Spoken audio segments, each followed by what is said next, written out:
Good morning. Welcome to Bible Class with Betty. We're continuing our studies and hopefully we'll conclude the book of Esther today.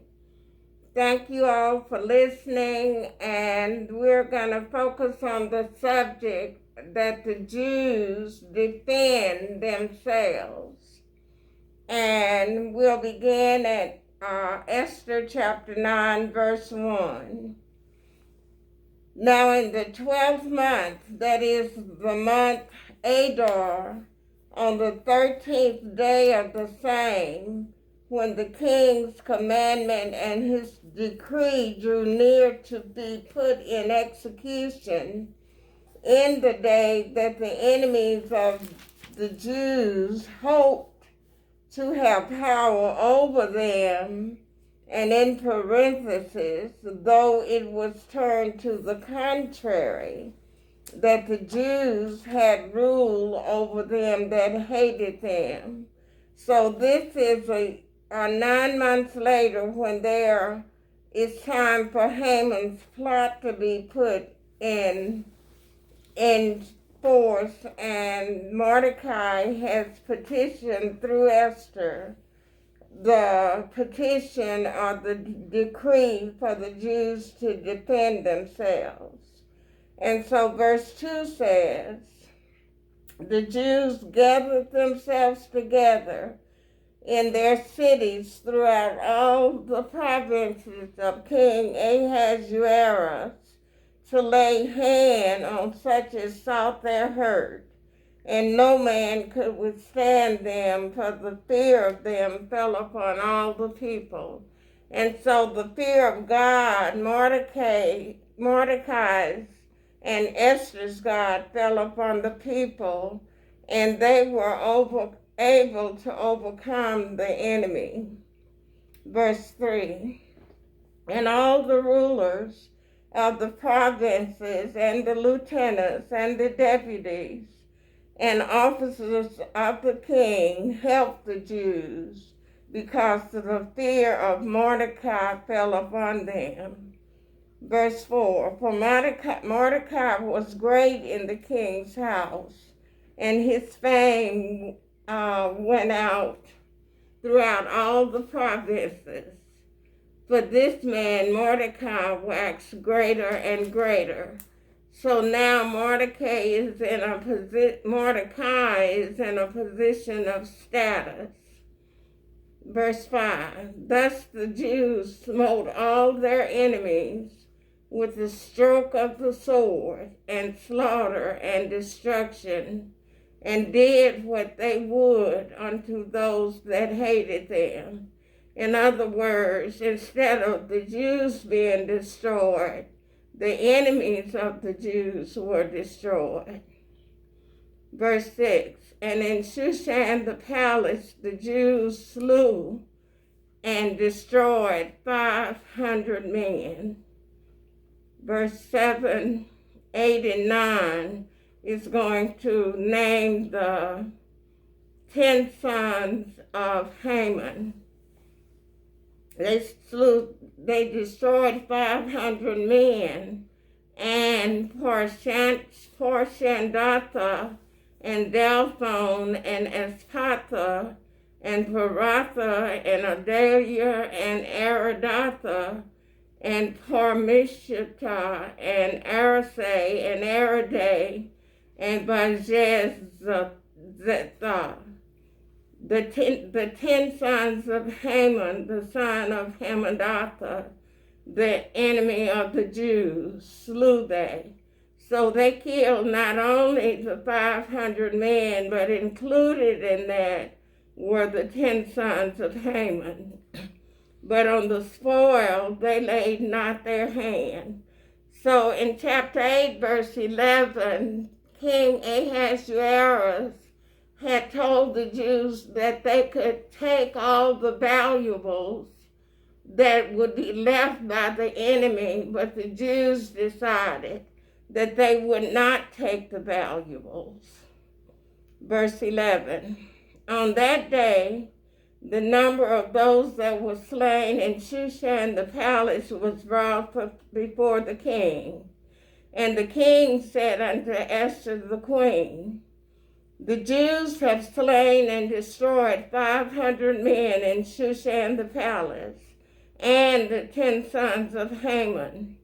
What have they done in the rest of the king's provinces? Now what is thy petition, and it shall be granted thee? The king speaking to Esther. Or what is thy request further? And it shall be done. Then said Esther, if it please the king, let it be granted to the Jews which are in Shushan to do tomorrow also according to this day's decree, and let Haman's 10 sons be hanged upon the gallows. And the king commanded so to be done, in verse 14. And the decree was given at Shushan, and they hanged Haman's 10 sons. So this is an object lesson. They had already been slain, but for the people to get a full understanding of what took place, Haman's 10 sons were also hanged upon gallows. 15. For the Jews that were in Shushan gathered themselves together on the 14th day also of the month Adar, and slew 300 men at Shushan, but on the prey they laid not their hand, they did not take the valuables.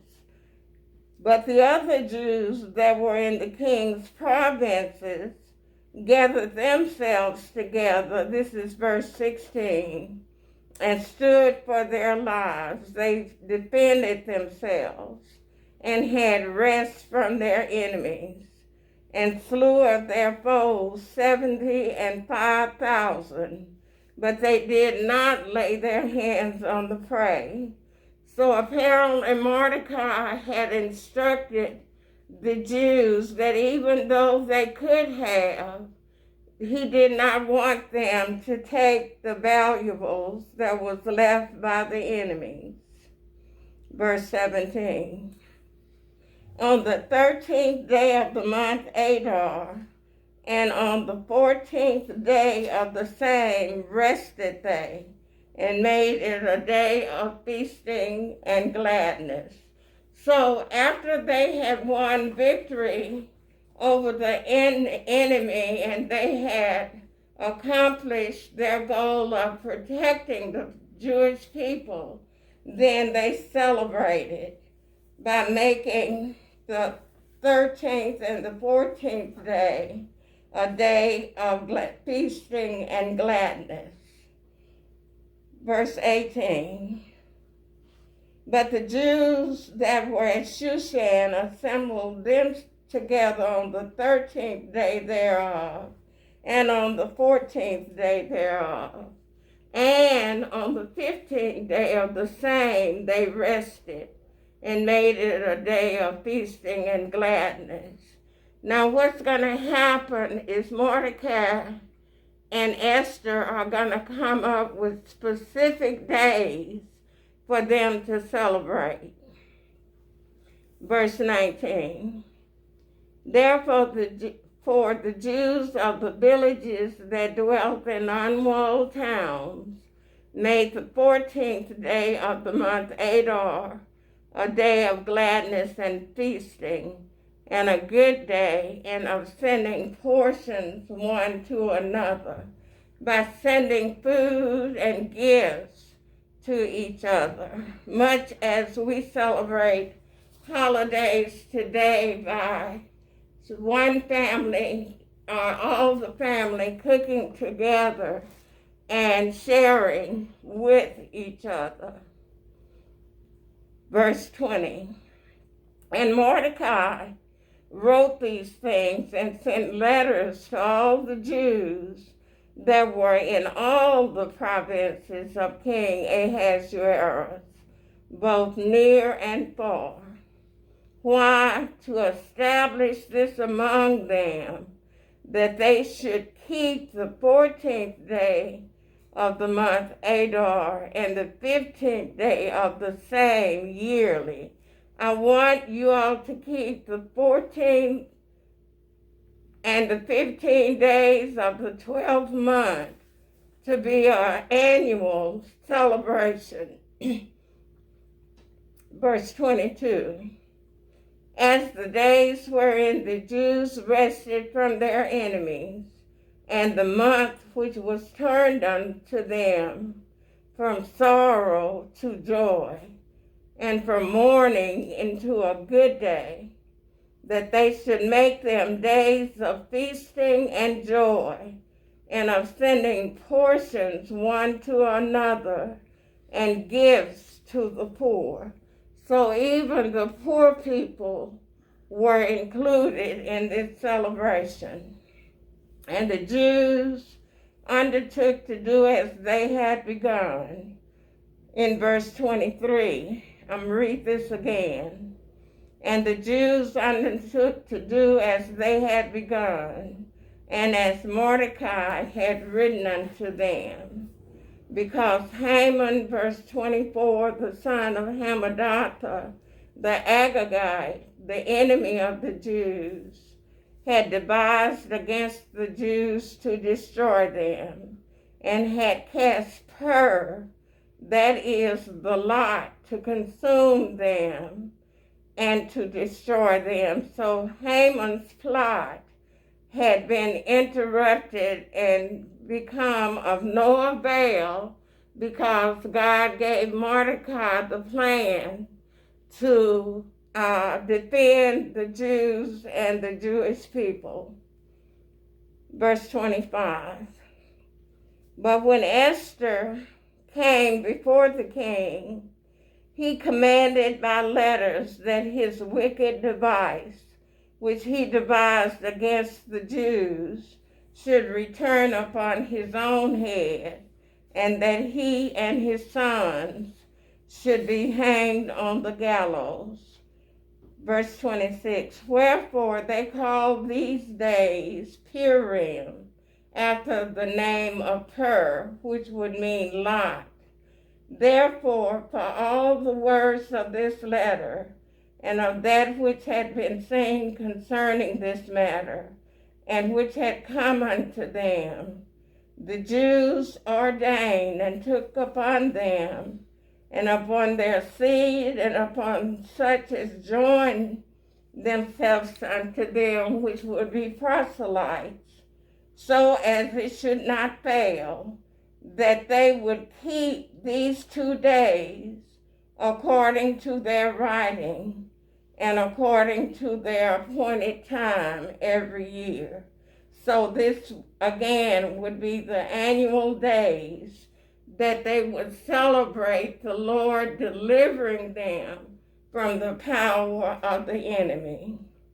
Verse 28, and that these days should be remembered and kept throughout every generation, every family, every province, and every city, and that these days of Purim, which refers to their deliverance, should not fail from among the Jews, nor the memorial of them perish from their seed. So, as I said last week, this feast is continuing to be celebrated by Jews in the land of Israel and wherever they are in the world. Verse 29. Then Esther the queen, the daughter of Abihail, and Mordecai the Jew, wrote with all authority to confirm this second letter of Purim. And he sent the letters unto all the Jews to the 127 provinces of the kingdom of Ahasuerus, with words of peace and truth. Verse 31, to confirm these days of Purim in their times appointed, according as Mordecai the Jew and Esther the queen had enjoined or ordered them, and as they had decreed for themselves, for their seed, the matters of the fastings and the cry, referring back to when Mordecai urged Esther to go in unto the king to ask for help. And Esther told them to fast for her 3 days and 3 nights. Verse 32. And the decree of Esther confirmed these matters of Purim, and it was written in the book. And that, I believe, is why we have the book of Esther written in our Bibles. Chapter 10, Mordecai is promoted. And the king Ahasuerus laid a tribute or a tax upon the land, upon the coastal regions of the sea coast, and all the acts and his power and of his might, and the declaration of the greatness of Mordecai, whereunto the king advanced him, are they not written in the book of the Chronicles of the kings of Media and Persia? Now these are, the book of the Chronicles is secular history. That period is written in the apocryphal period of the historical record of secular history. Verse 3, for Mordecai the Jew was next unto King Ahasuerus, and great among the Jews, and accepted of the multitude of his brethren, seeking the wealth of his people, and speaking peace to all his seed.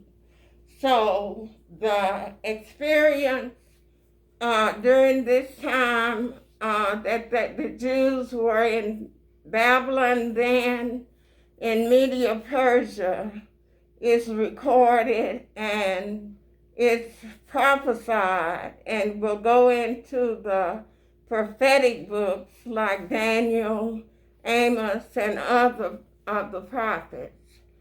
So the lot of the Purim or the pur is symbolic of the blood of Jesus being poured out for his people, and through divine intervention and God's providence, he obligates himself to take care of his people.